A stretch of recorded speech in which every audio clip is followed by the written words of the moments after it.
c'est la cahier le 18 mai. Des salines pétions et la ménaillon union de l'Assemblée pour te qu'à décider. Fait blanc prendre l'eau pour peuple à gagner un drapeau. La tour, un soldat, s'allier, un drapeau français qui t'est campé par là. Des salines senties, on dit sous les coupés, des morceaux. Li wete blanc, li dit t'étant, pour nous, grand drapeau, cap flotter la tête bien haut, li voye le coude, Camanzé Catherine Plomb, dorénavant, c'est d'abord peuple haïtien. Aïe, bobo.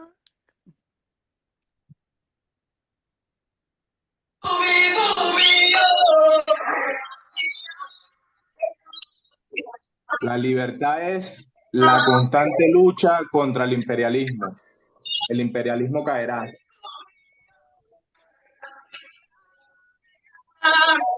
La libertad es reivindicar los derechos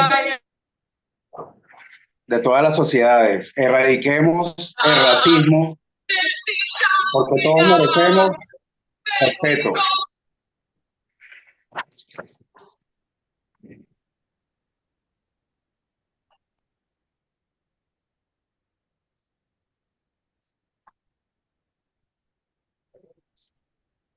Liberdade é não ter medo simplesmente por ser mulher, não ter medo de ser morta por andar sozinha ou por nossos companheiros.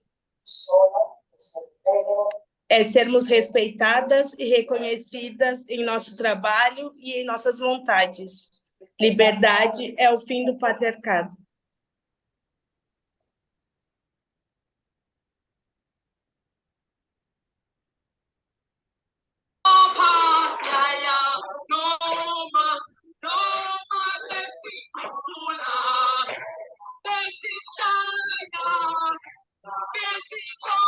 Good morning, everyone.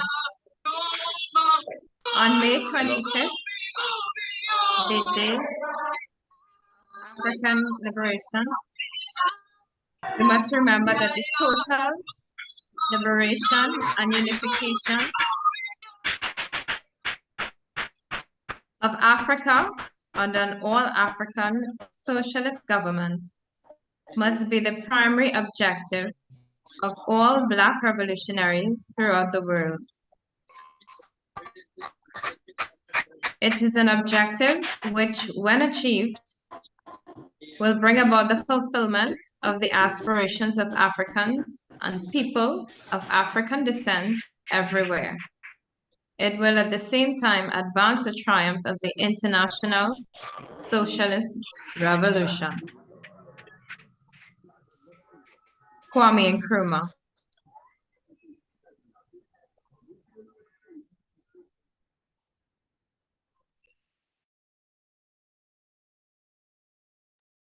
E por menos que conte a história, não te esqueço, meu povo. Se Palmares não vive mais, faremos Palmares de novo.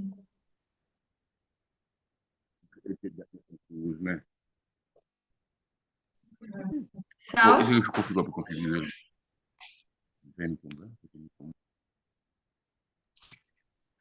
El pueblo afrodescendiente tiene la razón. Construyamos la fuerza. Afro es acción, revolución y organización. Internacionalicemos la lucha. internacionalicemos la esperanza. Internacionalicemos la lucha. Internacionalicemos la esperanza. Internacionalicemos la lucha. Internacionalicemos a esperança.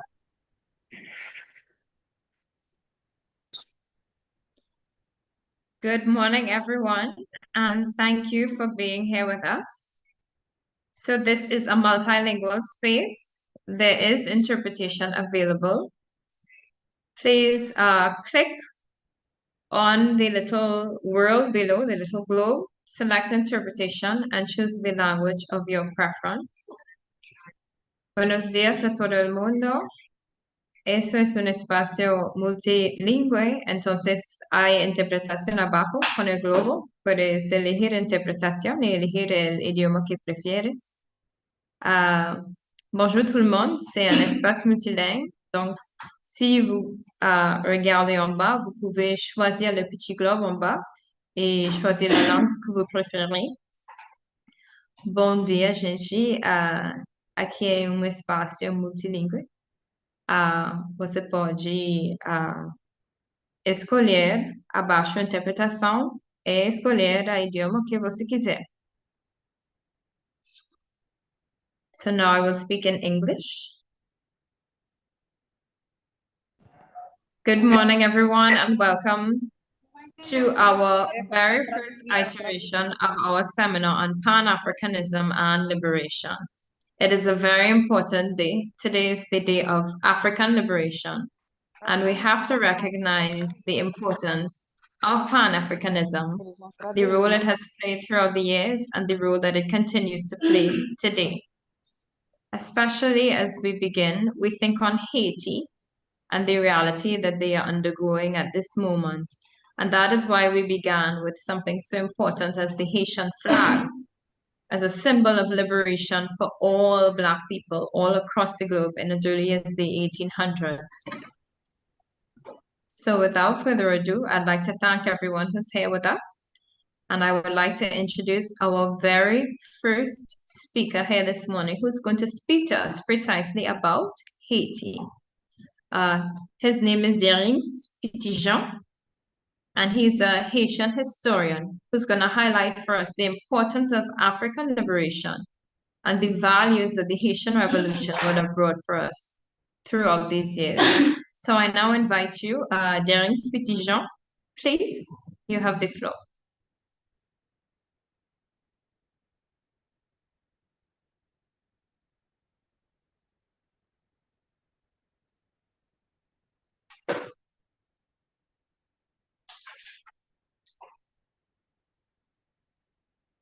Derings Petitjean, est-ce que tout va bien?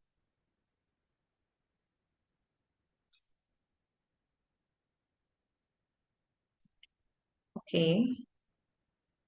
I think we're having some challenges.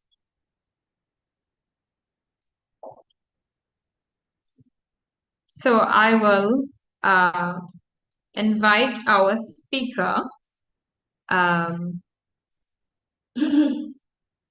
I think right now we have our speaker David Dennis here with us, and we also have our other speaker. Here he is. Derings Petitjean. Bonjour.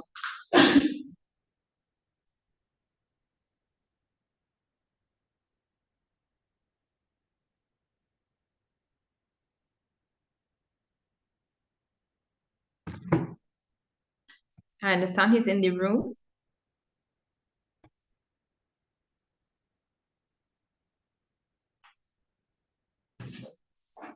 Derings Petitjean, bonjour. Bonjour tout le monde, je suis là. Okay. So as soon as you are prepared, we are here ready to listen to you. Donc, vous pouvez commencer quand vous voulez. On a l'interprétation. Can you please turn your camera on?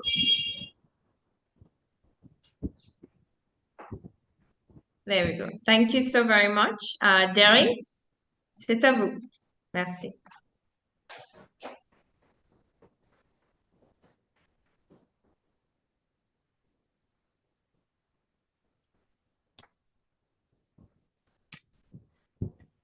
Bonjour tout le monde, je suis là. J'avais un problème de connexion d'Internet, mais maintenant je suis là.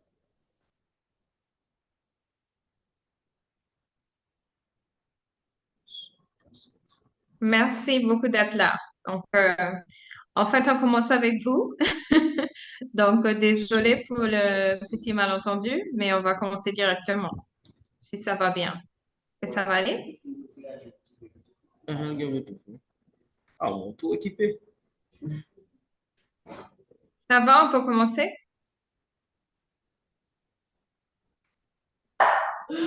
Derek?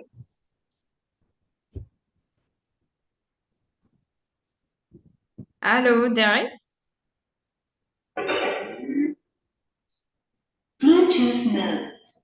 Okay. Mais est-ce que ça va?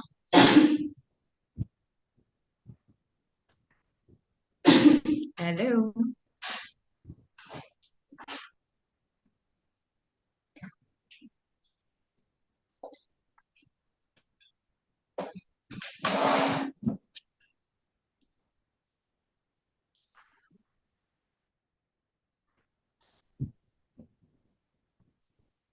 Okay.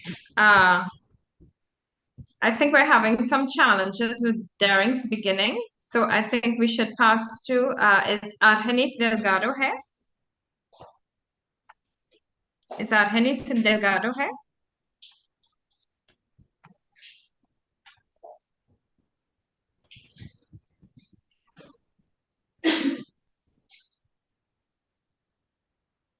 All right. So let's begin with David. Denny, I believe, David, are you prepared to begin? Yeah, I can start if you're ready for me. All right, perfect.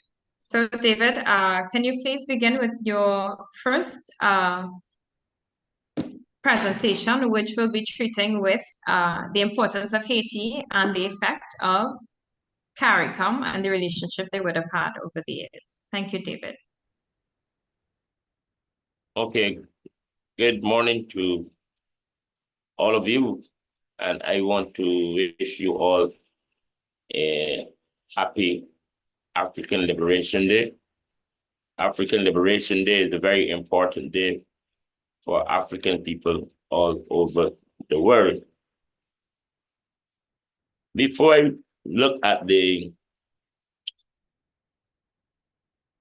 agenda for this topic in terms of Haiti CARICOM relationship, I would first like to explain that the Haitian people must be considered as a nation with people who are very, very important for us within our liberation struggle in the Americas. Because Haiti was the first free nation in the Americas that created the conditions for all of us in the Americas to fight for our liberation. After the Haitian independence, when the Haitian people became free on the 1st of January, 1804, the Haitian people extended its arms to assist many of the struggles within the Americas.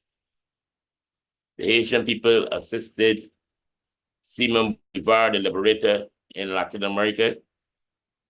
The Haitian people also assisted the United States of America with its independence struggle against the British, with the understanding that once they were successful, they will free the slaves in the United States of America. And right here in my country, Barbados, for our Bassa Rebellion,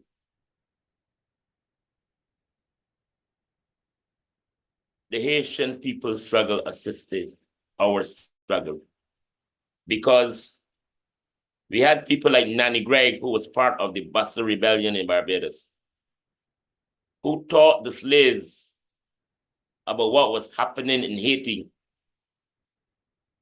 and about that free nation in the Americas and about that Black nation in the Americas. And because of that, it helped to create the condition for the Bassa Rebellion in Barbados. And similar action would have happened in many of the other English-speaking Caribbean countries, and maybe Spanish, French, and other Caribbean countries. So that's why I want us to address this issue by understanding the importance of the Haitian people in the Americas. So when we look at the whole question relating to CARICOM and Haiti, we must first look at how CARICOM have extended its arms to help the Haitian people and to stand in solidarity with the Haitian people. But CARICOM have failed to give the people of Haiti that important solidarity and support in a genuine way. And most of us will address the present day issue relating to CARICOM and Haiti. CARICOM has failed the Haitian people at this present moment. CARICOM organized a consultation meeting in Jamaica to look at how they can find ways to help the Haitian people to deal with the gang situation in Haiti. And CARICOM invited to that meeting 3 nations that are responsible for the present situation in Haiti. That is the United States of America, Canada, and France. And all of us know that they have robbed the Haitian people of their resources and have exploited the Haitian people and are responsible for the underdevelopment of the Haitian people, all 3 of those nations. And we also know that they are the ones who are financing the gangs in Haiti and have created this present day condition in Haiti. So CARICOM is making a very big mistake when they sit down with the devil and the nations that are responsible for this present day situation in Haiti. So nothing good can come out of that consultation meeting that CARICOM held in Jamaica with those 3 nations. Our organization, the Caribbean Movement for Peace and Integration, we object to any form of military intervention into Haiti, especially an intervention that is organized by CARICOM and these 3 nations. We also object to what the Kenyan government is trying to do in relation to the Haitian people. And any intervention by Kenya, we in the Caribbean Movement for Peace and Integration, we would object to that. We feel very strong about the Haitian people's struggle. And if CARICOM want to do something in a very honorable way, the 2 Caribbean nations that CARICOM will have to sit down with to do something in a very honorable way to help the Haitian people will be Cuba and Venezuela. And that's our recommendation from within the Caribbean Movement for Peace and Integration. And why we have chosen those two countries, because those two countries are truly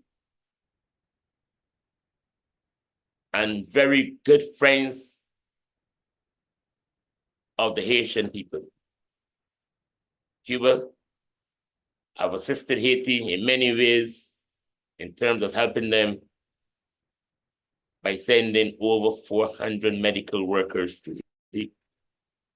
Cuba have assisted them in many academic scholarships. Cuba has assisted them with social programs. Venezuela have assisted them with housing immediately after a major earthquake in Haiti. And you know of the Petro-Caribbean agreement from the past between Haiti and Venezuela. So for me, these are the only two nations in this region that I know of that have assisted the Haitian people.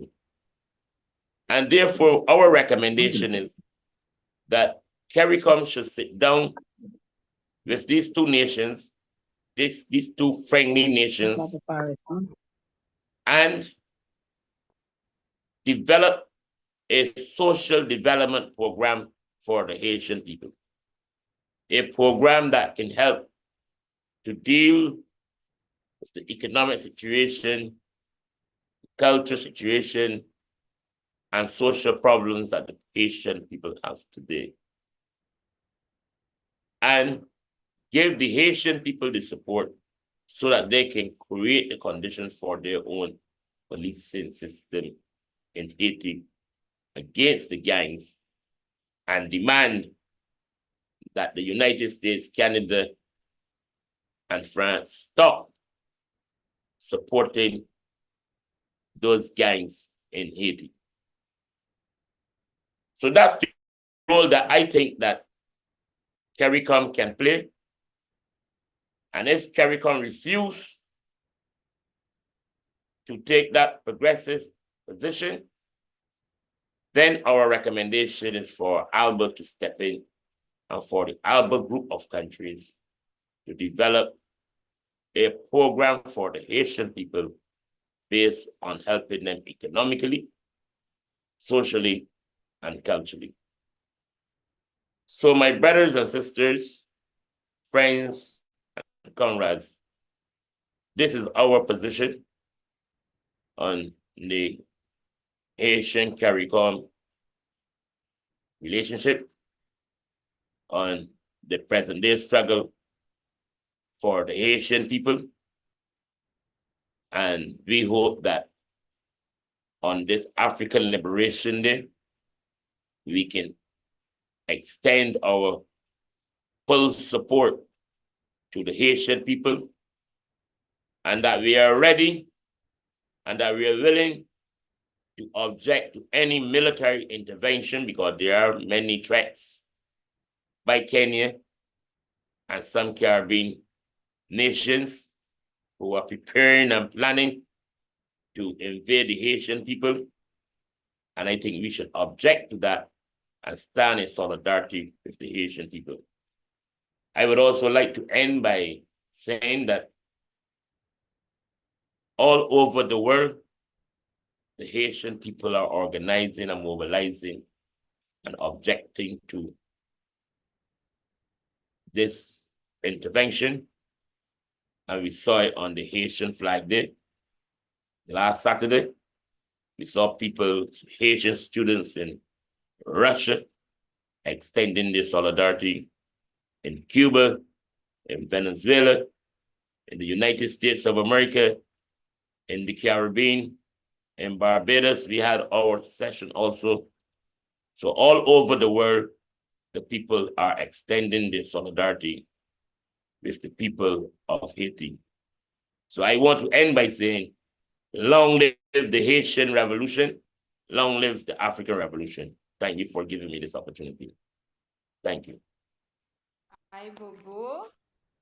Thank you so much, David Denny, for that presentation on the relationship between CARICOM and Haiti. And we know that at this point, there are many CARICOM countries who are supporting Kenya as they move to intervene at this point. So now we're going to delve a little bit more on the significance of Haiti for us as people of African descent, and as we address this question of African liberation, as Kwame Nkrumah would have put it, and also as Dessalines would have highlighted it. As we all know, once you landed in Saint-Domingue in those 1800s, you were a free man, whereas as a Black person all over the world, you would have been looked at as a slave. Once you landed there, you would have been a free person.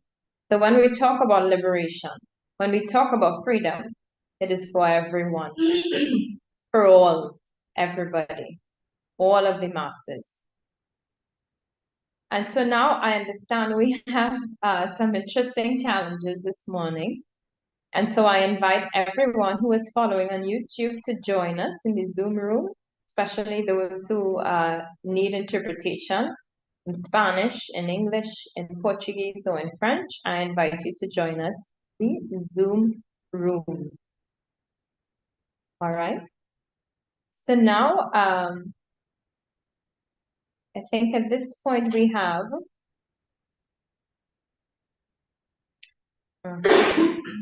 so we have some internet challenges this morning.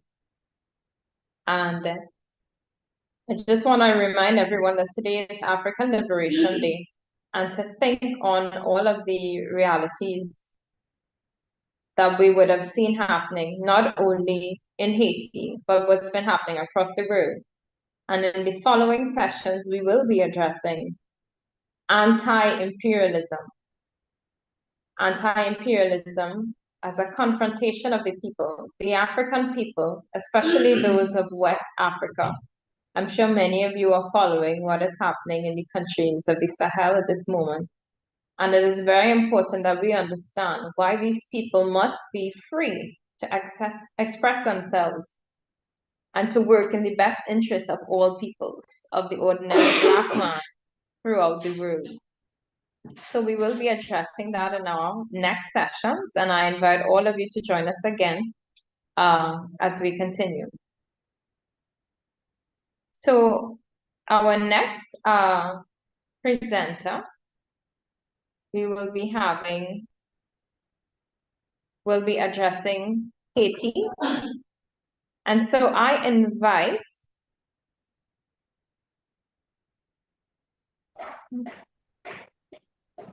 Hello? I invite Hello? Islanda to do a short introduction Tu peux commencer? on this Haitian historian who's going to teach us of the values of the Haitian Revolution. Je me demande si je peux... Islanda, can you give us a short introduction? Islanda, je demande est-ce que je peux commencer avec ma présentation? Oh oui. Là, on m'écoute.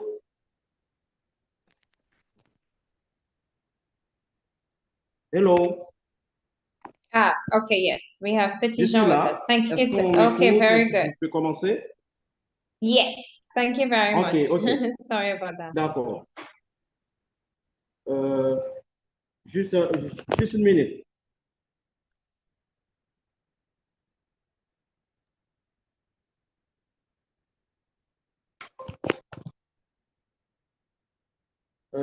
Oui, là, juste une minute pour commencer.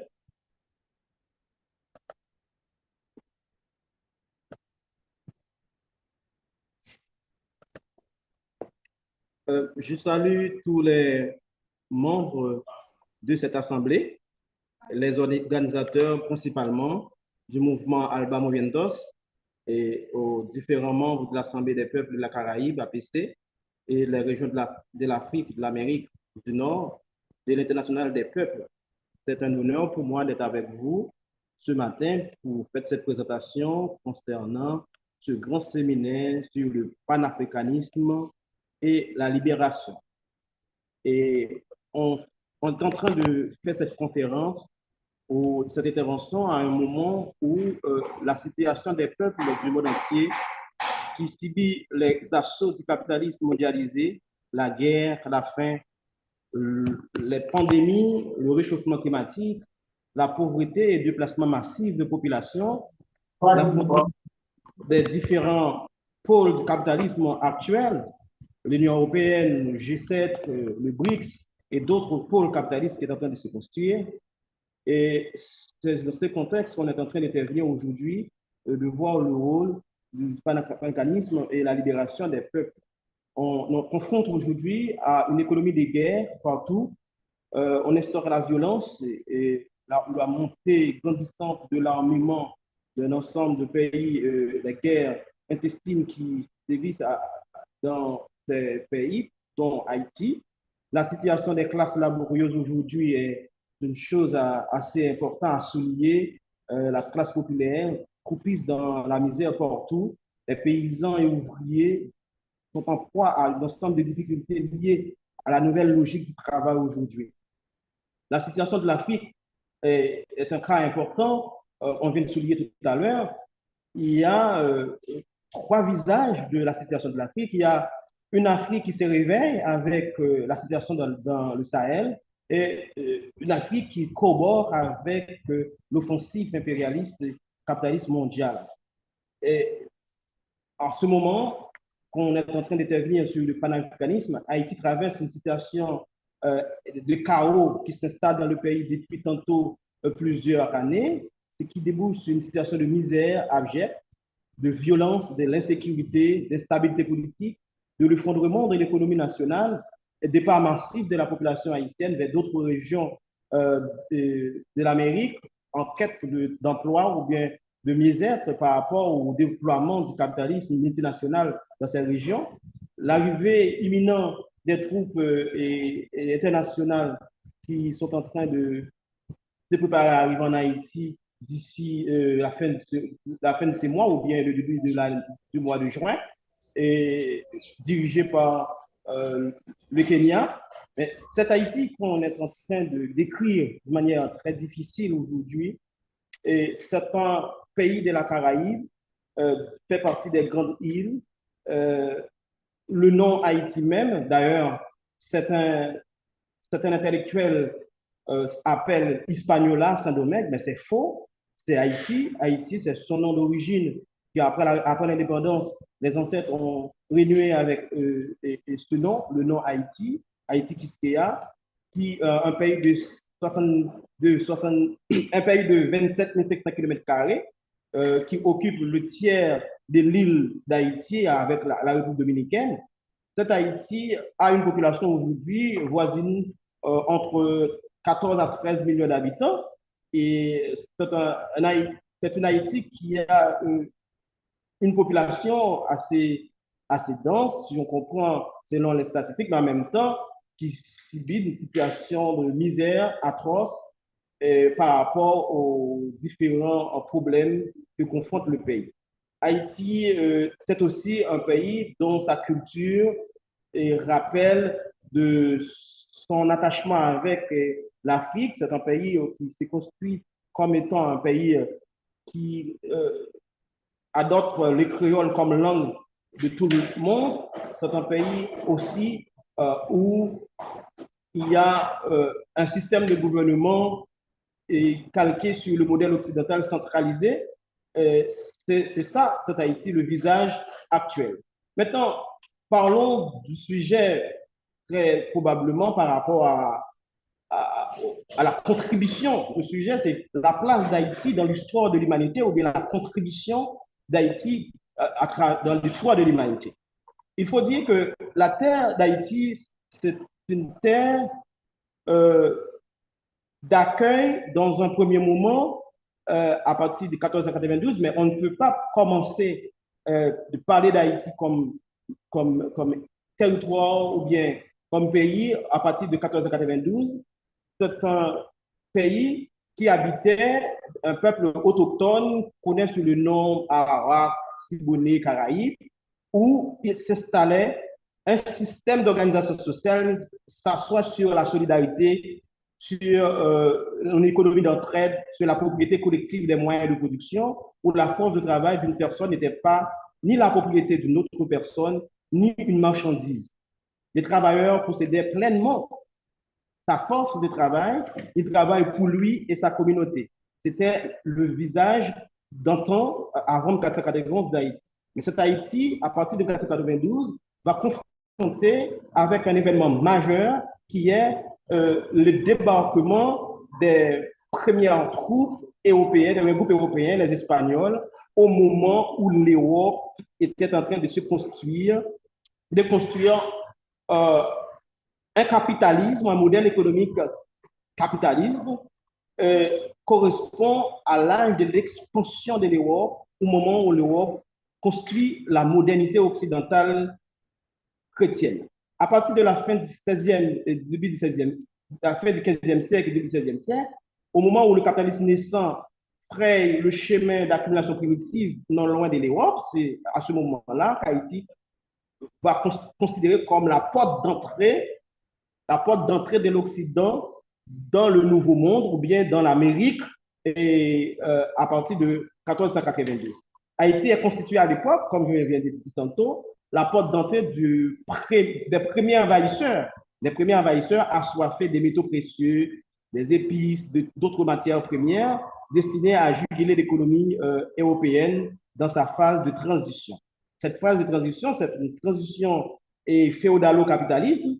En Europe, à la fin du 15e siècle, au début du 16e siècle, cette transition capitalistique engendre un changement d'échelle où les Européens cherchent à trouver des nouveaux territoires, surtout en Amérique, par rapport au débarquement de Christophe Colomb, pour implanter des zones de colonisation. Et à ce moment-là, on va en face de trois visages. Ça va donner trois aspects. Premièrement, les conquistadors espagnols se sont débarqués avec Christophe Colomb en 1492 et ouvrent ce que j'appelle un triple mouvement. D'abord, la destruction de toute une civilisation, ce qu'on peut attribuer à un ethnocide, de la destruction du mode de vie des premiers habitants, différents, qui se construit différemment par rapport au mode de vie des Européens. Or, on va installer la colonisation sur la base de l'expansion de l'Europe. On va piller toutes les ressources naturelles et transformer en esclaves les habitants et par l'exercice de ce premier moment du capitalisme. À ce moment-là, on est en train à la mise en place d'un nouvel ordre économique qui s'assoit sur l'extractivisme, par rapport aux métaux précieux. D'un côté, c'est la destruction de la civilisation aborigène, la civilisation autochtone, et de l'autre côté, l'Europe sert de cette entrée fracassante à la construction d'une modernité en Europe. Ça veut dire que l'expansion de l'Europe au 15e siècle, début 16e siècle, et Haïti est considéré comme la porte d'entrée. Cette expansion considère comme un élément de la première mondialisation. Ça veut dire que la rentrée de l'Europe en Amérique par Haïti va créer une situation de mise en relation de trois espaces-mondes, comme dit dans la perspective de Christian Guattalope, trois espaces-mondes, le monde européen, le monde africain et le monde américain. Le monde africain, c'est le monde qu'on considère comme réservoir de main-d'œuvre, des captifs africains. Le monde américain, c'est le monde des ressources naturelles qu'on va piller. Et le monde européen, c'est le monde centre, à ce moment-là, qui va bénéficier de tout cet appareil mis en place par les conquistadors. Ça veut dire que là, on va assister au dépeuplement de l'Afrique avec le commerce honteux qui est la traite. On va approvisionner les territoires coloniaux des main-d'œuvre. Et de l'autre côté, on va à ce moment-là aboutir à la création de ce concept, le monde, un nouveau monde. Le nouveau monde, c'est le monde atlantique. Le Nouveau Monde, c'est le monde séparé entre trois continents, où l'Europe est considérée comme le gendarme de ce monde, et à ce moment-là, il correspond à ce que le principe du capitalisme qu'on peut lire dans le texte de Karl Marx et Engels, le manifeste du Parti communiste. Le capitalisme est dans son début cosmopolite. Le capitalisme est dans son début cosmopolite. Par rapport à cette nature du capitalisme cosmopolite, le capitalisme ne peut pas accepter de cohabiter avec d'autres modes de production. Une fois arrivé en Amérique, ce modèle économique va soumettre le mode de vie des autochtones à une situation où on va installer l'esclavage comme nouveau rapport de production, comme nouveau rapport de travail, et le pillage comme modèle d'organisation économique calqué sur ce qu'on pourrait appeler la phase antédiluvienne du capitalisme, qui était de se construire le capital marchand, qui était sur le côté en Europe, c'est construire dans la colonisation, l'esclavage et en même temps le racisme, qui est considéré comme les trois piliers de l'ordre mondial à l'époque. L'ordre mondial qui était en train de construire au XVIe siècle jusqu'au XIXe siècle en Amérique est calqué sur trois piliers: le colonialisme, l'esclavage et le racisme. Le colonialisme, c'est une façon de soumettre des autres territoires à la domination européenne, où ce capitalisme qui est en train de construire a besoin de matières premières pour juguler le développement économique en Europe et pour faire la transition capitalisto-féodale. L'esclavagisme, c'est le rapport interne. Ça veut dire qu'on est en train de voir un système qui est à la fois capitaliste et esclavagiste. L'esclavage, c'est le système interne, le rapport de production qu'on essaie d'instaurer au niveau interne, c'est-à-dire dans la colonie, et au niveau externe, c'est-à-dire dans le centre et la métropole européenne, dans les métropoles européennes, on est en train de construire un capitalisme marchand. Ça veut dire que là, les territoires coloniaux, Haïti par exemple, territoire colonial, est considéré comme un support pour asseoir ce capitalisme.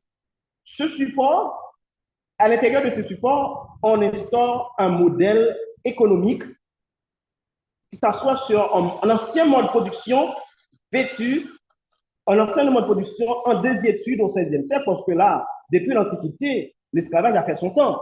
Mais l'Europe a réinventé l'esclavage d'une façon pour faire une meilleure accumulation primitive du capital, pour forcer le capitalisme à se construire en Europe. C'est à ce carrefour-là, Haïti est devenu un pays important pour l'humanité parce qu'elle est devenue un lieu d'expérimentation d'un nouveau modèle économique qui a été construit en Europe et un lieu de ressurgissement d'un ancien mode de production esclavagiste pour bénéficier de la force de travail des autochtones, de la force de travail des captifs africains, gratuitement, mais cette force de travail, non seulement gratuite, mais cette force de travail est devenue la propriété d'une autre personne.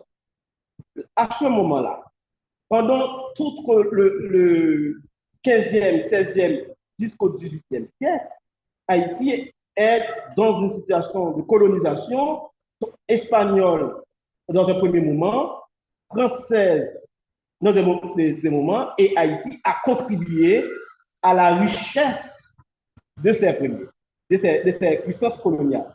L'Espagne est devenue un pays très riche, bien que l'Espagne va s'étendre un peu sur toute l'Amérique. Et la France, avec Saint-Domingue comme la plus grande société de plantation, on va instaurer une économie plantationnaire. Après l'économie extractiviste des Espagnols, on va instaurer une économie plantationnaire. Comme disait Edna Britis, cette économie plantationnaire connaît une extension extraordinaire qui a valu à cette terre le nom de perle des Antilles et joyau de l'Empire colonial français. Joyau de l'Empire colonial français, c'est par rapport à la quantité de sucre qui transitait entre Saint-Domingue et la France. 75% de la production mondiale du sucre provenait de Saint-Domingue. Une grande partie de cette richesse et fait la gloire de la France. Et qui fait la gloire de la France, et cette richesse fait de la France, à ce moment-là, le plus grand empire colonial. Alors, on cultivait, ou bien les denrées coloniales n'est pas simplement calqué sur le sucre. Il y a le café, l'indigo, le tabac, le cacao, le coton, tout un ensemble de produits agro et industrie servent à juguler la première mise en place des premières industries et agroalimentaires, agro-industries en Europe. Ce qui fait que ce domaine est considéré comme un élément majeur dans le pas qualitatif de la France comme une nouvelle puissance qui se place au premier rang en Europe et en même temps comme puissance qui va faire une révolution bourgeoise par rapport à ce qui se passait à Saint-Domingue. Une nouvelle classe est en train de s'enrichir à Saint-Domingue et cette nouvelle classe est devenue révolutionnaire. Ça veut dire que Haïti explique très bien ce qui va se passer en France. C'est cette nouvelle classe qui s'enrichit à Saint-Domingue et cette bourgeoisie qui s'accumule dans le commerce, à ce moment-là, cherche une place importante dans l'organisation politique en France, parce que là, dans l'ordre social en France, la bourgeoisie était léguée au rang inférieur, mais la Révolution française va être une révolution bourgeoise. Les bourgeois qui s'enrichissent à Saint-Domingue vont considérer comme des révolutionnaires et qui prônent des idéaux de liberté, d'égalité, mais avec une limite très significative. La révolution haïtienne va venir à partir de ce contexte-là, de la situation d'atrocité, de mauvais traitement des captifs africains qui traversaient à profusion le continent africain pour arriver en Amérique. La traite négrière, ce trafic honteux, a alimenté Saint-Domingue pendant plusieurs années. Par exemple, si je donne une statistique, de 1715, on avait 15 000 captifs africains esclavagisés à Saint-Domingue. Je dis esclavagisés parce que ce n'était pas vraisemblablement des esclaves, c'était des captifs africains qu'on est en train de capturer dans de différentes régions de l'Afrique, soit dans la région guinéenne et dans d'autres espaces du Congo, de Mozambique, d'Angola, etc.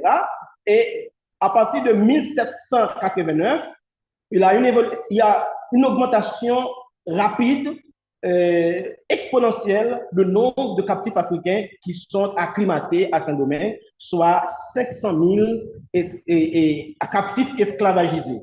Et on a imposé une condition de travail abjecte avec le Code noir de 1685 de Jean-Baptiste Colbert, qui transforme le captif africain en une véritable bête de somme, en bien meuble. La propriété chosifie cette main-d'œuvre africaine qui arrive à profusion à Saint-Domingue.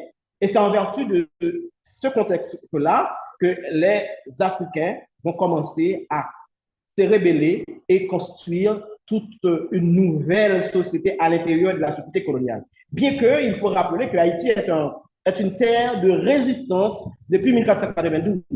Parce que les Espagnols, en arrivant en Haïti en 1492, n'ont pas trouvé un territoire facile, parce que les autochtones ont organisé des révoltes à répétition contre les conquistadors espagnols.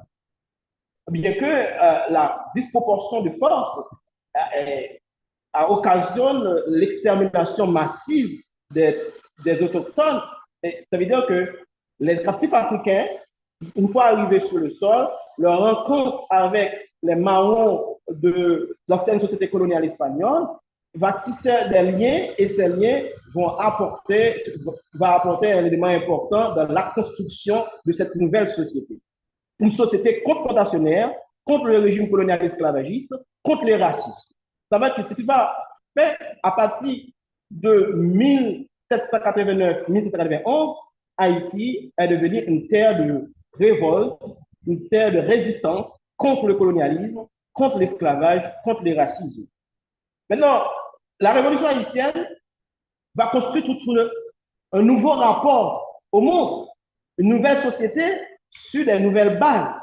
Et sur des nouvelles valeurs, là, la dialectique du lieu dominé et du lieu dominant, si je prends la perspective du célèbre géographe haïtien, le professeur Georges Dudicien, un lieu de résistance contre un lieu de domination, d'oppression, et c'est Haïti qui va essayer de faire cette construction de l'ordre colonial esclavagiste, l'ordre colonial raciste, l'ordre colonial qui est christianisé. Haïti va fonder une société confrontationnaire, mais en même temps avec une philosophie nouvelle. Tout le monde c'est monde en créole, pas de monde c'est monde, tout le monde c'est monde, tout homme est un homme, dans le sens que on a fait la négation de l'homme noir comme un homme à part entière. Avec Haïti, Haïti c'est le pays qui va initier, c'est ce qu'on pourrait appeler la phase abolitionniste. Haïti c'est le premier pays qui a aboli l'esclavage. Le premier pays qui a aboli l'esclavage, pendant toute la révolution haïtienne, jusqu'en 29 août 1791, Santonas est obligé, qui est l'autorité coloniale, le commissaire Santonas est obligé d'affranchir les esclaves, affranchir les captifs africains. Cet acte d'affranchissement rappelle le premier moment de la phase de l'abolition de l'esclavage dans le monde. Haïti, c'est la terre de l'abolition de l'esclavage. Il faut rappeler, Haïti comme contribution à la libération des peuples, à la libération des peuples noirs, Haïti a joué un rôle important, un rôle crucial dans l'abolition de l'esclavage dans le monde. Ça, c'est un premier pas. Le second pas, c'est que Haïti, c'est la première révolution nègre, la première révolution des esclaves réussie pendant toute l'histoire de l'humanité. Si on prend depuis la Rome antique avec la révolte de Spartacus, la révolte des esclaves n'a jamais eu la chance de réussir, de renverser l'ordre. Et c'est à Haïti qu'on a orchestré ce changement qualitatif qui va renverser l'ordre mondial, l'ordre esclavagiste. C'est le premier pays qui a mis en déroute l'ordre colonial esclavagiste. Or, à une époque, 19e siècle, à une époque où le colonialisme est considéré comme un modèle de rapport de territoire, un modèle de rapport entre l'Europe avec un ensemble de territoires, surtout des territoires américains. Le colonialisme, Haïti, l'indépendance de 1804, le 18 novembre 1803, rappelle la mise en déroute de toutes les puissances coloniales de l'époque. L'Angleterre, l'Espagne, la France, Danemark, Suède, l'Allemagne, considérées comme puissance coloniale à l'époque, se sont dans une situation très difficile avec l'élection d'Haïti comme territoire indépendant. Haïti a tenu en échec cet ordre mondial. Et cet ordre mondial qui a fait la richesse de l'Europe, cet ordre mondial qui a facilité la construction du monde capitaliste. La révolution haïtienne, c'est une révolution antilibérale, c'est une révolution à la fois anti-esclavagiste et anti-capitaliste. Pourquoi? Parce que la construction qui est en train de se faire en Europe est capitalistique. Or, la révolution haïtienne a empêché à un ensemble de puissances de continuer à approvisionner des matières premières dans des territoires américains. Ça veut dire que l'indépendance d'Haïti est considérée comme une menace pour les puissances coloniales. C'est pourquoi, à partir de depuis le début de la révolte en 1791, l'Angleterre cherche à contenir la révolution haïtienne, à contenir la révolte des captifs africains, d'une façon à ce que le colonialisme soit maintenu. L'Espagne, qui avait tout un ensemble de colonies en Amérique latine, se sent aussi embarrassée avec la révolution haïtienne. La révolution haïtienne, comme dit le professeur Maniga, c'est une révolution maigre. C'est une révolution mère dans le sens qu'il a facilité aux autres peuples du monde à l'émancipation. Il fait l'Haïti à construire, à inaugurer l'acte de l'autodétermination des peuples. L'acte de l'autodétermination des peuples.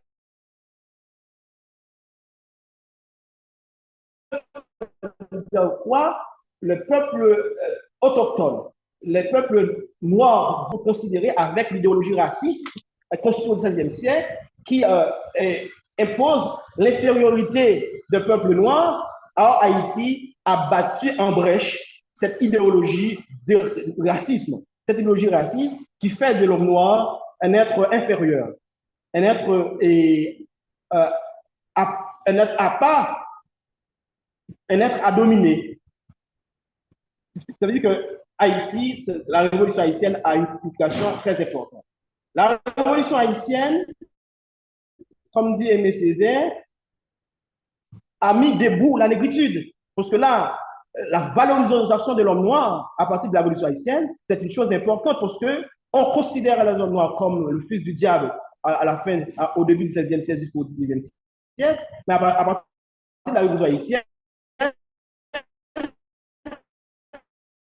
se répète, à travers cette révolution, on commence à donner une place importante par rapport à cette catégorie du monde qu'on met à l'écart par rapport à cette question de racisme. La construction d'Haïti, Haïti a fondé une société sur la liberté comme nouvelle idéologie. La liberté comme nouvelle logique de rapport des peuples. La terre d'Haïti comme terre de liberté, si on prend quelques exemples dans l'histoire d'Haïti, Haïti, une fois indépendant, non seulement redonne sens à ce concept de liberté, parce qu'en Europe, la liberté n'était pas pour tous, et la liberté, c'est une liberté beaucoup plus commerciale, une liberté au peuple, c'est-à-dire aux conquistadors, aux colons, de dominer les autres peuples. Mais le sens que donne Haïti à cette liberté, c'est une liberté pleine. C'est une liberté où tout le monde est concerné. Tout le monde est concerné, qu'on est blanc, qu'on est de l'Asie, qu'on est de l'Afrique, qu'on est de l'Amérique. Cette liberté vous appartient. La liberté, Haïti est devenue la terre de la liberté intégrale. Premièrement, Dessalines a institué a dit dans une déclaration, n'importe quel que soit le captif ou bien peuple qui se sent persécuté, opprimé, une fois arrivé en Haïti, on est devenu libre. On a le droit de prendre la nationalité haïtienne. Ça, c'est une première chose. Mais la seconde chose, c'est que Haïti ne se contente pas de considérer comme un territoire d'accueil, comme un lieu d'asile pour les persécutés, pour les peuples du monde persécutés, pour les peuples opprimés, mais un pays qui peut exporter cette liberté. Et si on prend tout le processus de décolonisation qui va enclencher tout de suite après l'indépendance d'Haïti, en 1806, Miranda vient en Haïti pour trouver l'ère de Dessalines, pour enclencher la lutte, bien le mouvement de libération de l'Amérique latine. Et Bolivar a fait la même chose. Or, à condition, en 1807, Pétion avait posé une condition à Bolivar: je vais vous aider à chasser les colons de la terre de Bolivie, ou bien de la Nouvelle, ou bien de la Grande Colombie, à moins dans la condition où cette libération va, en quelque sorte, abolir l'esclavage. Haïti était considéré comme la terre de l'abolition de l'esclavage. La seule condition qu'Haïti donne est à une ancienne colonie pour chasser les colons, c'est à condition que cette colonie prenne la responsabilité d'abolir l'esclavage. Haïti a participé dans la guerre en 1812, parce qu'Haïti était un pays qui travaille pour l'autodétermination des peuples. Le peuple américain aujourd'hui, qui est considéré comme un peuple, ou les États-Unis qui sont considérés comme une puissance impérialiste qui essaie de punir Haïti par rapport à cet exploit et d'antan, a bénéficié de la solidarité qu'institue Haïti à partir de la révolution de 1804. Parce qu'en 1812, les insurgés américains ont bénéficié de l'aide du gouvernement haïtien pour combattre l'Angleterre qui était à l'époque en train de voir comment reprendre le contrôle de certains territoires aux États-Unis. Et même dans la guerre de sécession, il y avait une relation entre le gouvernement de Jeffra avec le gouvernement de Lincoln pour voir comment encourager ou comment participer dans le processus de l'émancipation des peuples noirs, des esclaves aux États-Unis. Il n'y a pas que ça. Haïti, comme pays qui a contribué à l'émancipation des peuples, a construit une société en Haïti avec un autre rapport au monde. Pendant tout le 19e siècle, Haïti n'a pas simplement aidé les pays de l'Amérique latine. Haïti participe aussi à partir de 1821 à l'émancipation de la Grèce. Les Grecs ont bénéficié de l'aide de l'armée d'Haïti, des territoires haïtiens pour combattre et pour recouvrir, pour donner vraiment une situation satisfaisante à la société grecque. Haïti participe aussi dans le processus de l'émancipation des peuples africains à partir de 1960. Haïti a joué un rôle important, majeur dans ce processus. Cette nation haïtienne, dans la libération des peuples, aujourd'hui, occupe une place importante. Mais cependant, par rapport à cette contribution, Haïti est un pays châtié, est un pays qu'on est en train de punir, de sanctionner pour avoir joué ce grand rôle dans l'émancipation des peuples noirs, dans l'émancipation des autochtones, dans l'émancipation des peuples opprimés dans le monde. Et les anciennes puissances coloniales, comme les nouvelles puissances comme les États-Unis, sont liguées contre Haïti. On est en train de vivre cette coalition anti-haïtienne. Cette coalition anti-haïtienne, c'est une coalition des anciennes puissances et de nouvelles puissances qui voient Haïti comme une terre de mauvais exemple, une terre rebelle. Cette terre rebelle est vouée à la punition. C'est une première chose qu'on rappelle. Si Haïti avait contribué grandement dans l'émancipation des peuples, il n'est pas simplement être une terre à punir, comme le veut les puissances impérialistes, comme une terre à châtier, mais Haïti est un pays qui mérite la solidarité de tous les peuples opprimés. Là, je me lance un appel majeur à ce grand mouvement panafricanisme et à tous les autres peuples opprimés dans le monde, à toutes les sociétés, c'est-à-dire anciennes colonies qui ont subi la société de l'esclavage et du colonialisme, de retourner la face vers Haïti. Haïti a besoin de vos aides. Haïti a besoin de votre solidarité aujourd'hui, mais une solidarité sincère, une solidarité à la dimension de la dignité. Haïti avait construit la dignité de l'homme noir, la dignité des peuples. Haïti symbolise dans le monde entier le territoire de la construction de la dignité de l'homme noir. Si Haïti a participé à construire cette dignité, Haïti devrait ou bien doit recevoir entre les mains de tous les peuples du monde entier cette solidarité agissante.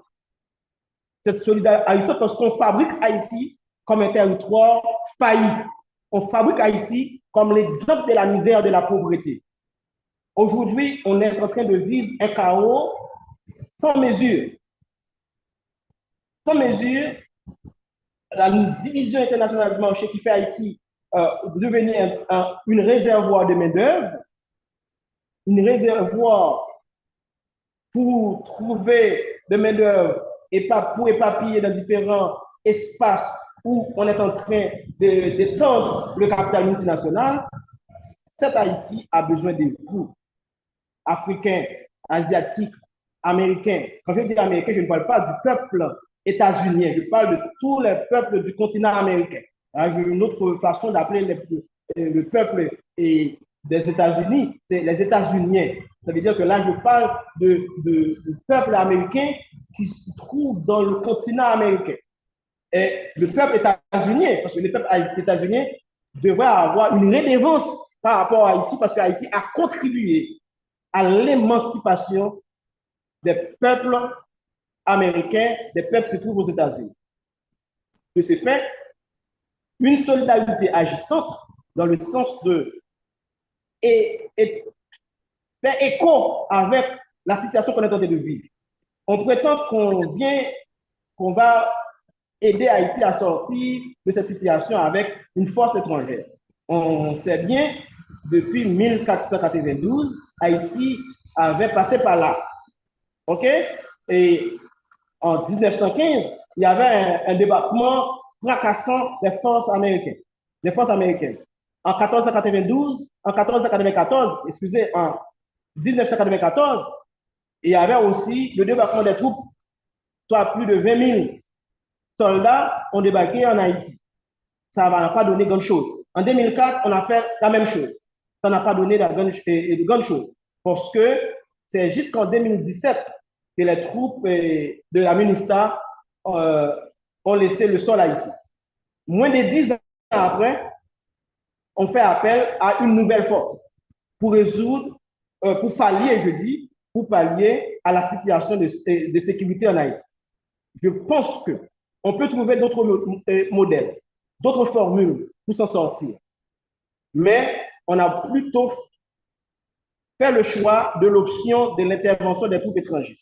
Ça veut dire que, pour moi, ce n'est pas la meilleure option.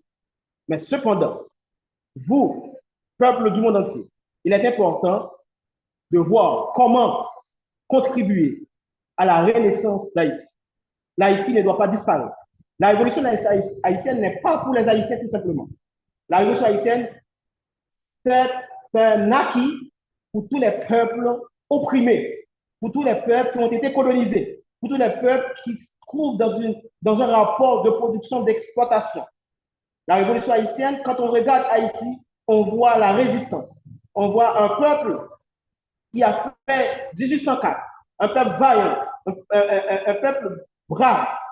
Ça veut dire que l'extinction d'Haïti, c'est l'extinction des peuples. Ça veut dire que là, je lance un appel. Il faut, à ce moment-là, voir comment initier des initiatives partout pour voir comment voler en aide à Haïti pour que Haïti soit réveillé de ce sommeil, soit réveillé de cette léthargie longtemps durée. On a besoin de votre aide. Bien qu'au niveau interne, on doit prendre notre responsabilité de peuple. Les forces progressistes d'Haïti devaient se coaliser pour voir comment construire l'Haïti de demain. Comment trouver la meilleure formule, comment remettre en branle le mouvement social populaire pour qu'on mette en déroute ce projet d'extinction, ce projet d'extermination du peuple haïtien. Là, je peux être très long par rapport à cette intervention et je raccourcis un peu l'ensemble d'éléments que je devrais avancer pour cette intervention, mais cependant, il y avait un décalage dans l'horaire par rapport à des difficultés techniques, mais c'est le moment pour moi de vous dire un grand merci pour votre attention et ce grand mouvement à travers le monde, les peuples du monde entier doivent continuer à se solidariser. Les peuples opprimés du monde entier c'est un appel aujourd'hui vibrant qu'on doit construire un lien viscéral qui, comme dit Lénine, de construire ça l'international prolétarien, mais l'international des peuples. L'international prolétarien, mais on peut dire l'international des peuples. La révolution haïtienne ne peut pas survivre sans la solidarité des autres peuples. Merci pour votre attention. Pour moi, c'est une occasion importante de rappeler ce que vaut Haïti pour le monde entier. Thank you so much, comrade. We know that it is very important at this point for the entire international community to stand with Haiti. And we know that everything cannot be said in 20 minutes.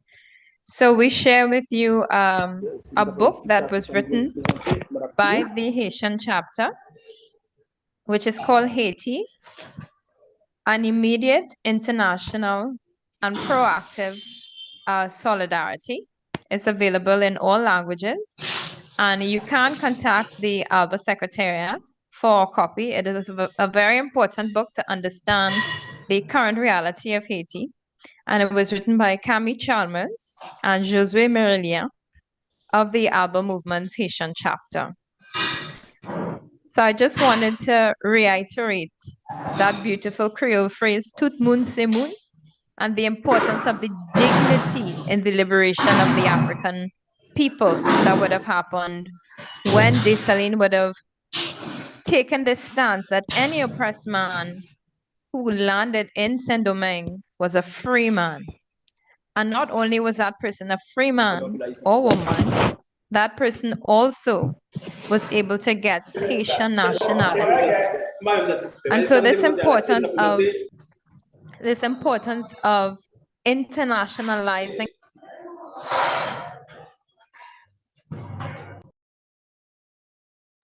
we cannot forget that.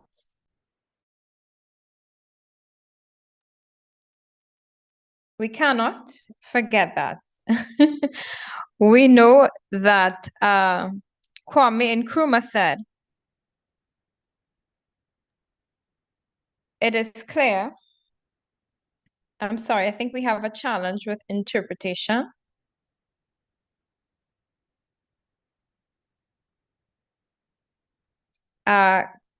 Testing the Spanish channel. Hello?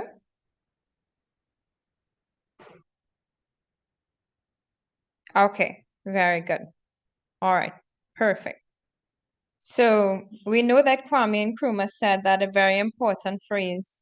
It is clear that we must find an African solution to our problems, and that it can only be found in African unity.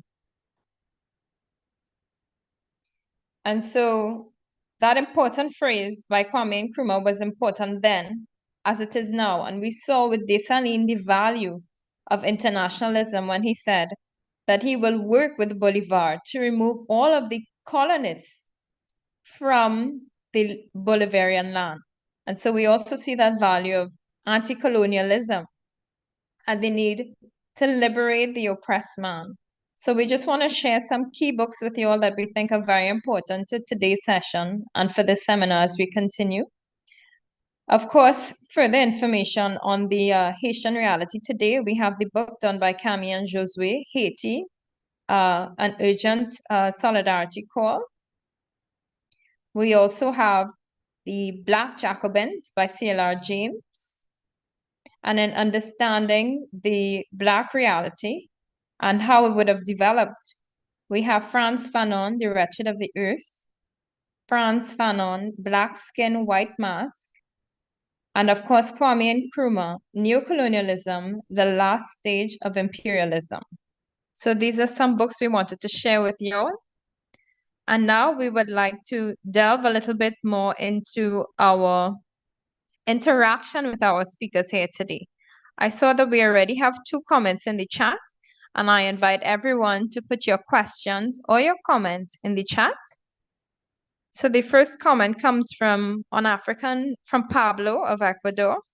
And he says, on African Liberation Day, we greet this initiative from the African Cathedral, I believe, of the Middle East and Asia.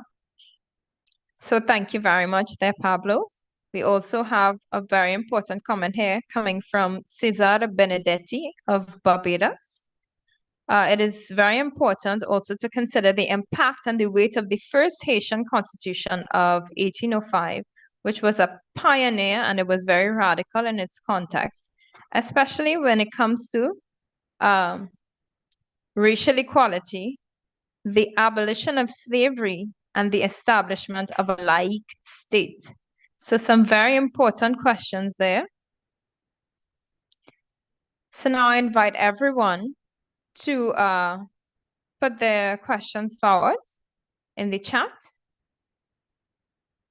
or their comments, and we will then invite our speakers to also engage if you should have any direct questions for them.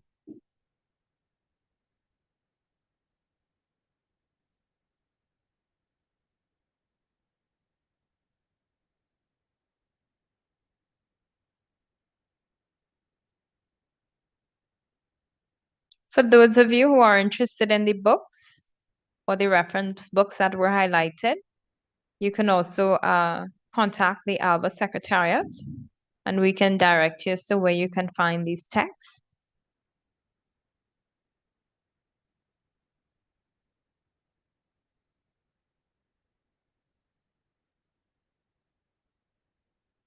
So we have no questions, any comments, anyone? The floor is now open.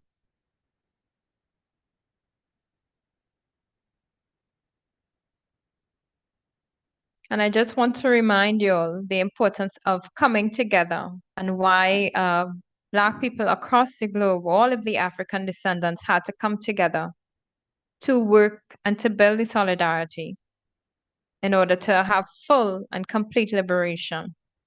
So we have a comment from Patricia. Solidarity with the Haitian brothers whose struggle is so unknown.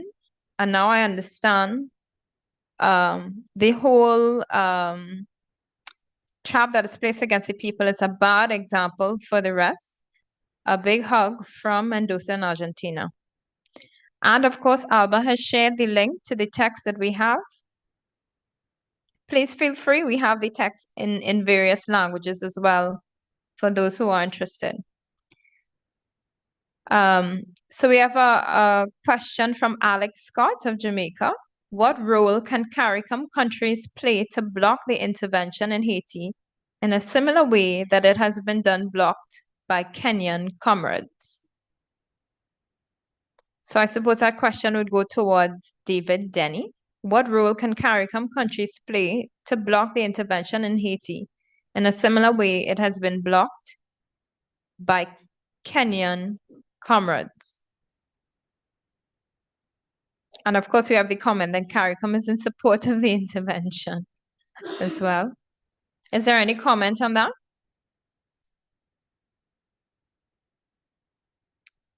All right. David, yes? Yeah, what I would say is that we need to unite our progressive forces in our region. And when I say in our region, I'm not only speaking about the Caribbean, because I want us to also understand that Latin America is part of our region, and there are hundreds of millions of Afro descendants in Latin America that can also help us with this struggle. So I think we need to find a way to unite our people in the entire region so that we can fight this battle. In terms of carrying out a legal battle, like what has happened in Kenya, maybe we can look at organizing with some attorney laws in terms of filing cases in the local courts in the region. Like for instance, if Jamaica military forces are going to support the Kenyan, then we can ask progressive lawyers in Jamaica to file a case that can represent the people of Jamaica against such action. That's my recommendations. Thank you very much, Comrade. And I think that it's also very important to think of the Pan-Africanist struggle that's happening wider. And when we look at what's happening in West Africa and what's happening in Haiti, we know that they have a lot of cultural links. And we know that right now everyone is talking about genocide when it comes to Palestine. But there's a large amount there are many massacres that are happening in Haiti. And yes, we do consider that some of the things that are happening there can also be referred to as a genocide. Also in West Africa, we know that with all of the rebels and all of the wars that are happening at this point, we know that there is genocide that is also happening. And all of these countries of West Africa have come together to say no to these colonists. They are standing up to France. Haiti too had to stand up to France. And of course, the United States, as we are seeing today. But the United States has also played a major role in West Africa as well, and has caused a lot of confusion. So these actors that are constantly having their hands at play, it's important for us to always recognize the role that we too can play to support this Pan-Africanist movement, and why it's important for us to throw our support behind the people and ensure that all of these things are happening in the interests of the people, because we know that the interests of the colonists something else. So we have a question from Raphael. We have a question from Rafael Bastos.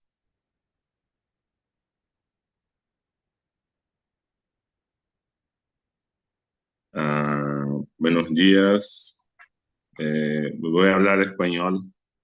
La pregunta que me tocas cuando escucho así y tomo notas es sobre la conexión que tenemos los pueblos negros en la diáspora acá en América con los países del continente madre, ¿no? Porque muchas veces tenemos espacios así especiales para charlar, cambiar muchas cosas, las lecturas, pero mi cuestión mayor es cómo hacer una clave, hacer una conexión entre los pueblos, entre las luchas como la vida campesina. Soy militante del MST, Movimiento de los Trabajadores de Trabajadoras sin Tierra.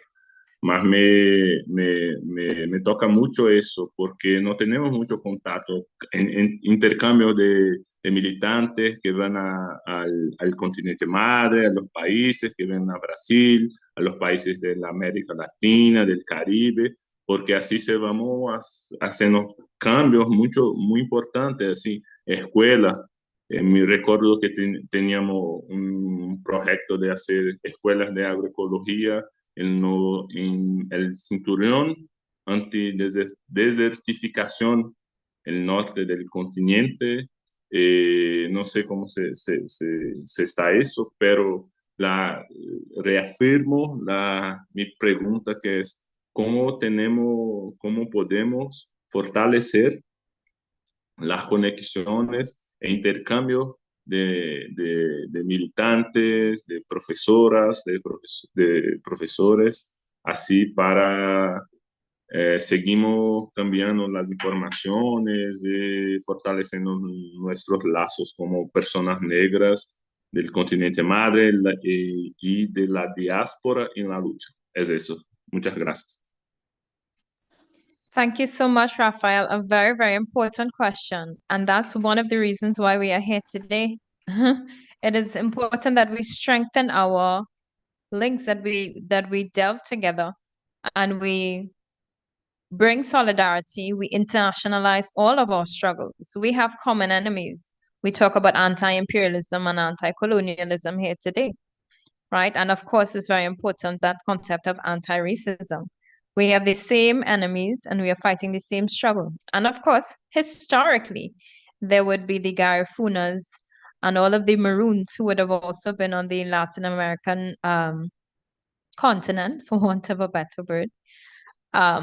So we do have similar struggles. So this is one initiative amongst many, and we need to maintain that contact and learn more of each other's realities as we continue to fight this fight. So I don't know if we have any of our speakers who would like to make a comment in terms of how we can come closer together. If we have Monsieur Petitjean, David Danny would like to make a comment on that. No? I would like to just say some things very short.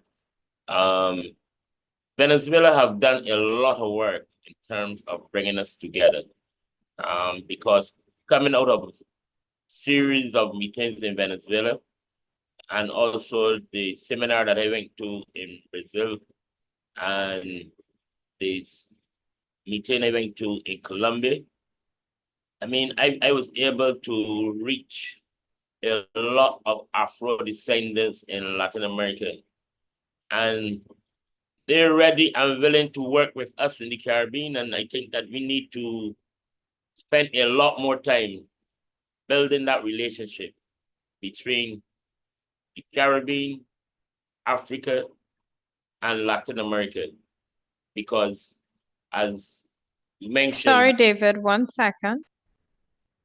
Can we check the Spanish channel again? Oh, sorry about that, Dave. Testing Spanish. Hello. Spanish channel, hello.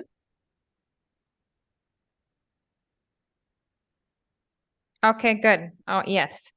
Sí, sí. Okay. Thank you, David. Continue. So sorry about that.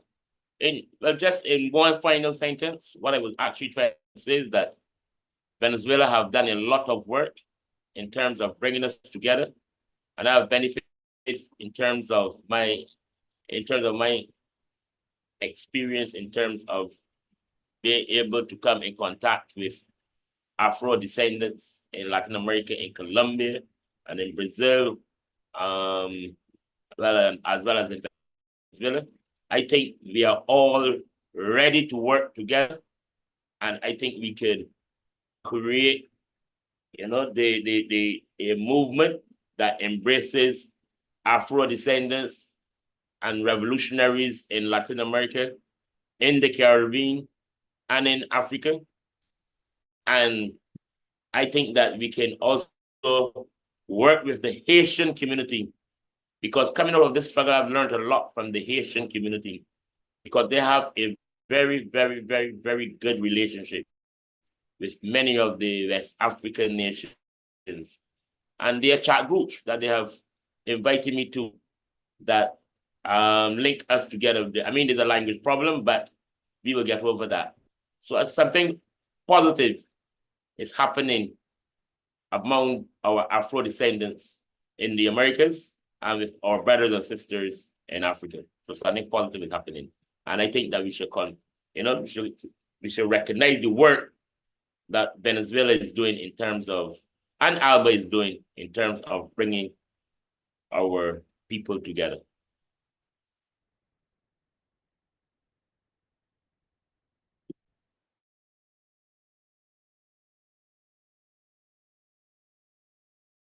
Okay, thank you very much, David. I don't know if Petit Jean, if he's still there with us, if you would like to make a comment as well on that. How do we bring our struggles together?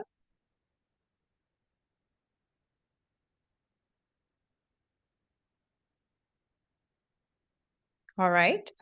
So we have some more comments here in the chat. We have a very interesting PDF that was shared coming from WAPO of Africa. That's a West African Alliance. It's on African Liberation Day. It was shared by Juliana Bonassa in the chat for everyone. And yes, we have 2 documents shared from Juliana Bonassa on African Liberation Day. And we have a comment from Patricia Galvan that these spaces are here to bring about unity, and we're not just looking at the advancements of the right, but today Argentina is being a laboratory so that we can see when the people resist, right?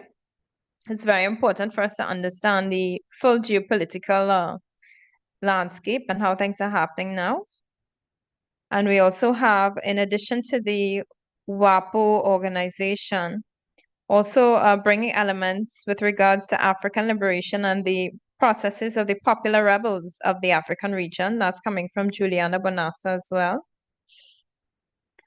We have Blanco from Congo, who would like to add about the genocide in Congo. More than 6 million people dead in the past 20 years, women being raped, children being brought on to join the revelry, to join the rebels, and all of their resources are stolen. So it's important that we also highlight the Congo. This is very important, what is happening. We cannot keep our eyes blind to the reality of what's happening throughout the rest of the world. So we also have another comment. Yes, I think a comment coming from Sal Tejada of the Cumbe, Venezuela. Sal?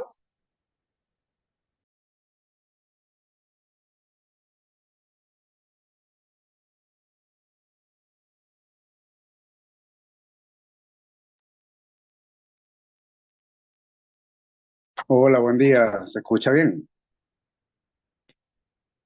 Sí. Fíjense, primero pedir disculpas por la ausencia de nuestro ponente, que lamentablemente tuvo problemas con la conexión.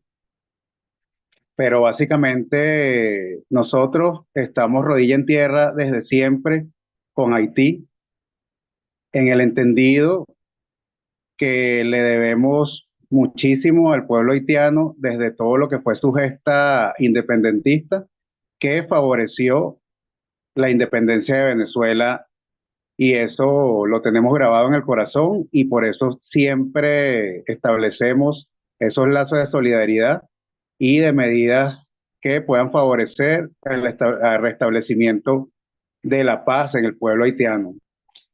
En Venezuela, sobre todo con el comandante Hugo Chávez, con la llegada de la revolución, hubo un proceso efectivamente de autorreconocimiento tanto a la comunidad aborigen, que es la nativa de estas tierras, porque a nosotros nadie nos descubrió, la gente estaba aquí haciendo sus actividades, tenía vida, tenía usos, costumbres y tradiciones, por lo tanto consideramos que ese nefasto acontecimiento de 1492 fue un tema histórico que obedece a todo lo que es el resurgimiento y el fortalecimiento de lo que en este momento reconocemos como neoliberalismo perfeccionado, con todas esas prácticas de expoliación de los pueblos y de maltrato y de invasión. Nosotros, desde el impulso de la Revolución Bolivariana, podemos dar cuenta del trabajo y el reconocimiento hacia el continente madre, el continente África, tomando en consideración que la gran mayoría de las investigaciones serias dan como hito histórico que el genoma humano viene de allá, de nuestro continente madre africano.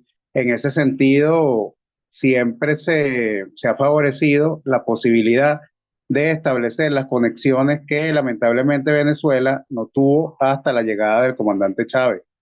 Cuando llega la Revolución Bolivariana se restablece justamente desde el punto de vista Estado las relaciones, se crean las relaciones con los pueblos africanos, con la gran mayoría de los países que tiene el continente africano, y a su vez también se genera la conexión con los movimientos sociales en el continente, con la finalidad de hacer ese intercambio y ese diálogo de saberes que nos permita conocernos, juntarnos, entrelazarnos y favorecer esa hermandad que desde hace muchísimo tiempo, por las prácticas colonialistas y neocolonialistas, estuvieron interrumpidas. Entonces, diplomáticamente, nosotros hicimos desde ese entonces una gran gesta histórica y reivindicativa, También es importante destacar que en el año 2001 se celebró la conferencia en Durban, donde nace la iniciativa de generar el decenio afrodescendiente, que es un espacio de reconocimiento de la Organización de las Naciones Unidas hacia todo lo que es el tema de reparaciones a la esclavitud y a todos los hechos conexos por las consecuencias del colonialismo.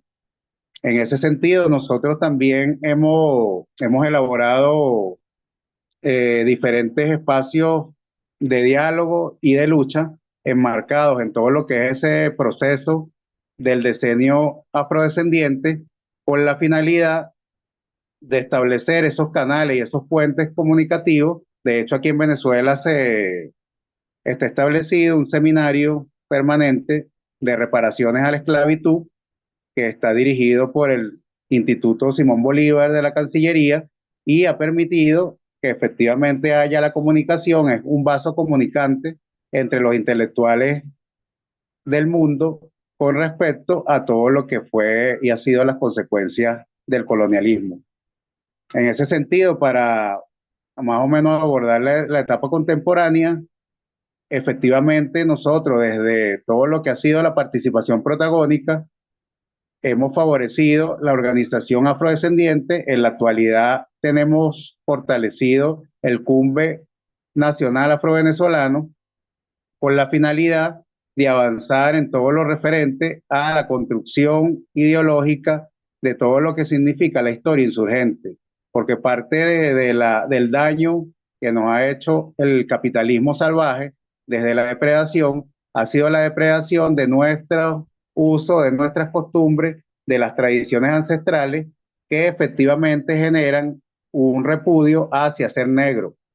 Y parte de ese trabajo que estamos haciendo nosotros en la actualidad desde el movimiento social es la reparación de toda esa mentalidad colonialista hacia el reconocimiento, hacia la identidad, hacia la elevación de la moral, de todo lo que significó la participación de nuestros ancestros y la valentía y la entereza con la que ellos se opusieron a todo ese proceso de la esclavitud y de la trata transatlántica que todos conocemos en ese en esa nefasta invasión. En ese sentido, hemos ido avanzando desde el punto de vista nacional y del punto de vista internacional, tanto desde el movimiento social como desde el Estado, favoreciendo ese espacio de encuentro y el espacio de diálogo, sobre todo reivindicativo, de esa historia que se nos ocultó durante muchísimos años y que hasta ahora hemos visibilizado tanto hombres como mujeres que han participado y han aportado en todo lo que significa el desarrollo de nuestra historia y sobre todo la construcción del socialismo en esta nueva etapa histórica. Nosotros continuamos organizando a nuestras comunidades, continuamos favoreciendo el espacio de encuentro internacional a través del decenio afrodescendiente con la finalidad de generar esos puentes y esos vasos comunicantes que nos permitan entendernos incluso desde la distancia, saber que en esta época nosotros seguimos conservando muchísimas prácticas, muchos usos y muchas costumbres de nuestros pueblos ancestrales y que por esa distancia no, en algunos casos no teníamos la posibilidad de establecer ese contacto. Eso es lo que estamos favoreciendo justamente con todo el trabajo que se ha hecho en la actualidad. Nos hemos dado cuenta de las similitudes que aun cuando nosotros hemos sido vejados por el colonialismo, se siguen manteniendo en todas nuestras comunidades afro, ubicadas en el Caribe, ubicadas en América Latina. Lo vemos cuando vamos a África, nos damos cuenta todos los valores y todos los principios que nosotros seguimos conservando. Eso recoge ese sentir y esas ganas de favorecer estos espacios de comunicación y sobre todo seguir construyendo el panafricanismo dentro del reconocimiento de nuestro aporte a la historia y también entrelazar para el apoyo y la solidaridad de todo lo que estamos sufriendo y todo lo que están sufriendo nuestros pueblos por el capitalismo salvaje y el capitalismo depredador que busca separarnos, busca desaparecernos y busca invisibilizarnos. Entonces, en ese sentido, felicito este espacio porque este diálogo es el necesario para nosotros seguir abonando y seguir asumiendo esa fuerza que nos va a permitir construir todo ese trabajo necesario para seguir avanzando. Gracias. And thank you so very much, Saul, for those very, very important words. So now this brings us to the end of our first session, which was very, very interesting. And of course, as we continue on this course on Pan-Africanism and liberation, we will have our next iteration, capitalism, colonialism, and racism, where we hope to have persons from the African region as well. We saw we had members from WAPO here this morning, and it's very important that we were able to have some of their words. So for the next session, it will be on June the 1st at this very same time. And we invite you all to join us as we globalize our struggle and we globalize hope for all of our oppressed people all over the globe. And so with that, comrades, I leave you once again with the words of Kwame Nkrumah when he says that in order to liberate Africa, we must all be united. Thank you, everyone, and have a very good Saturday.